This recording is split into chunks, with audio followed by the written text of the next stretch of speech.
Welcome, ladies and gentlemen, to the 16th episode of Discussions of the 20th Century. Today we are joined by world-renowned philanthropist Vladimir Reznov and Persian farmer and science teacher Jack F. Barnes. Please give a round of applause to these fine gentlemen.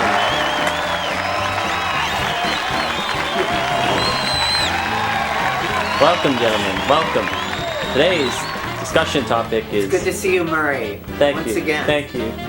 Great to have you in the studio today. Thank you very much. Today's topic is whether the bombings of Hiroshima and Nagasaki were justified. Take it away, gentlemen. Well, I'm glad you asked, Murray. To get to the root of the problem, we have to go back to historical Japan, their culture. Japan is known for a very honorable society and have never surrendered unless the conditions were very extreme. So, it's hard to say whether Japan would have even surrendered if we didn't have the bombs. It's unlikely. Second, go into American casualties. An invasion of the island would have caused hundreds of thousands of American lives. And that also includes POWs that would have been executed once there had been an American invasion. And thirdly, we go to the Soviet Union, who would have made drastic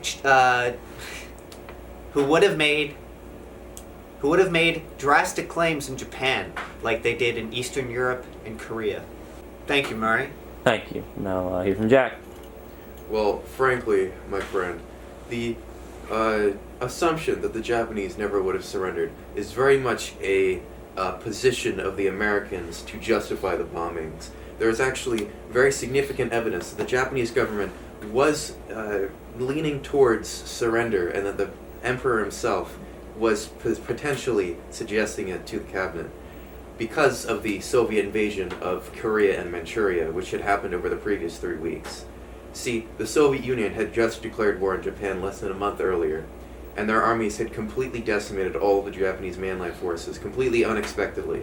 The Japanese were very scared of a Soviet invasion of Japan, where they could potentially fall to communism, and their people could be treated the same way the Soviets were then treating the millions of people in Eastern Europe.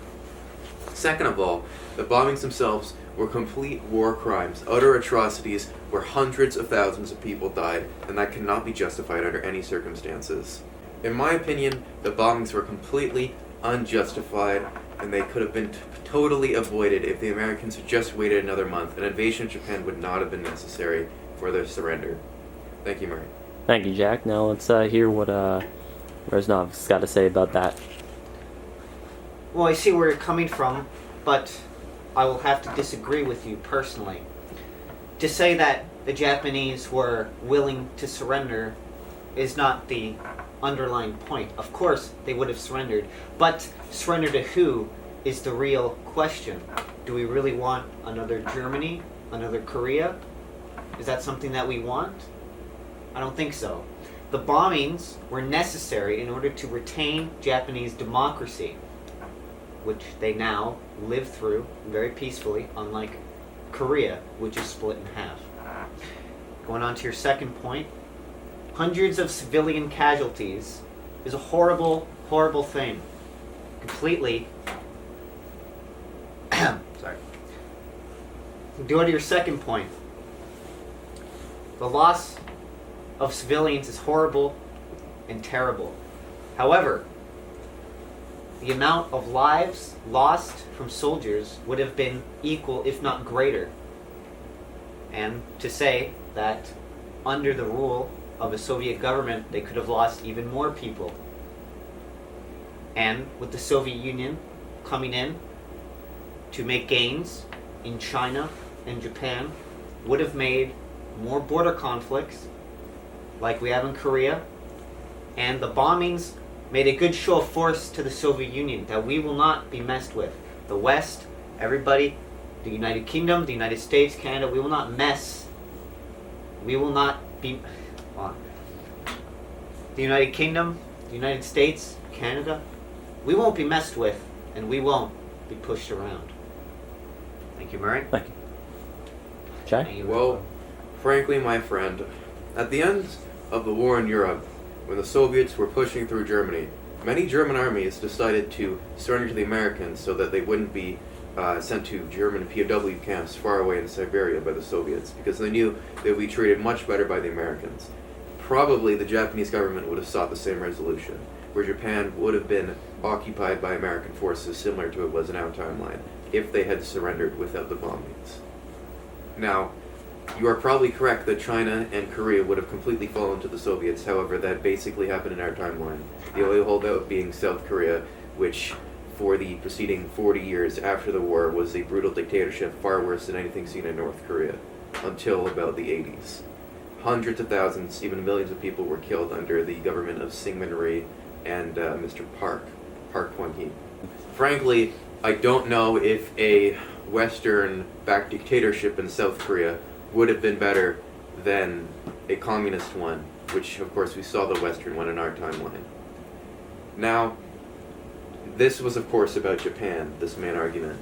Now, Japan, like I said, probably would have fallen to American forces if we take the model of the German armies into account. There is no other example which we could take, as Japan was never occupied by the Soviet Union and they did not have the capacity to mount a naval invasion of Japan. The Japanese government is mainly worried about an invasion of Izo in the north, the most northern island south of Sakhalin. And potentially that could have fallen to the Soviets. However, the entirety of Japan, I don't think so. Thank you, Jack. And your response there, Reznov? Well, that all could be possibly a possibility. However, we can't be sure. What we are sure of are the post-World War II map of Japan pre the bombs. They were actually going to split Japan 4 ways. Sound like another country? Germany, who had trouble with their reunification.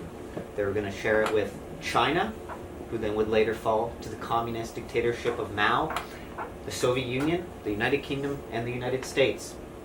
This would have caused another brutal separation of families and people in the nation that can't travel to other parts. I just think that as bad as the bombs were, it was necessary to preserve a single, solid piece of Japan and show a real show of force to the Soviets, as so they will not mess with the West. Thank you, Murray. Thank you. Jack?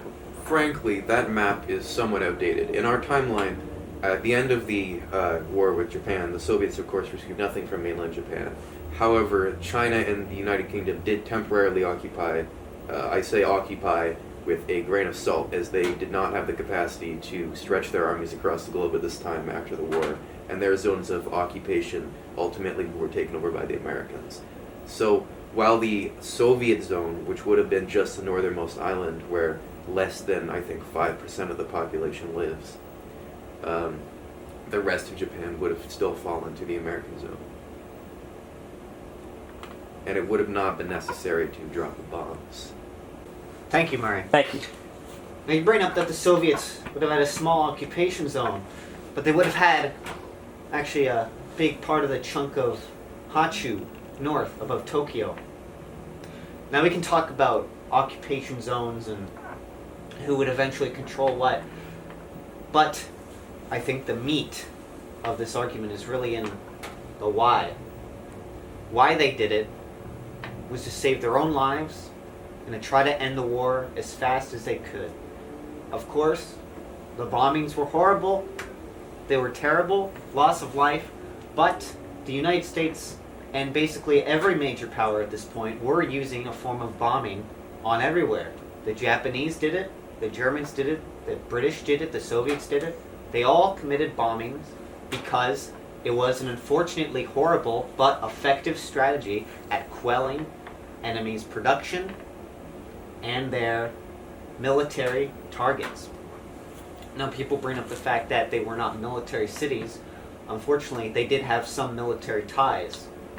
Maybe they weren't the head of the government, but they had supply lines, and it was necessary in order to end the war. That show of force showed the Soviets their place, to not mess with the West, and even know that it was a terrible, terrible thing that happened.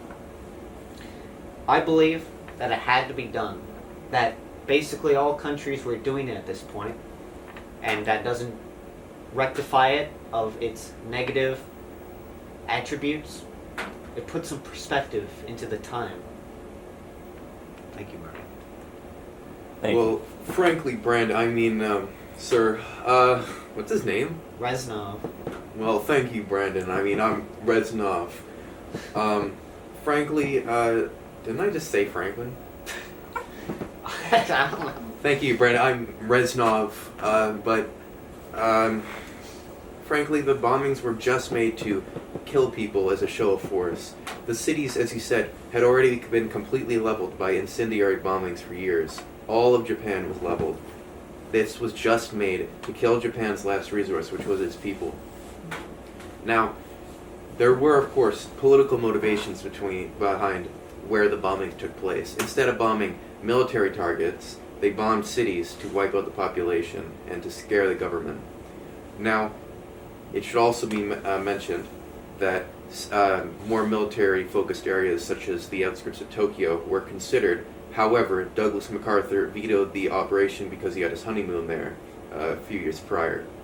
So, frankly, this whole operation was just a big political scandal, and it was only made to scare the Japanese government and was specifically done to murder innocent civilians.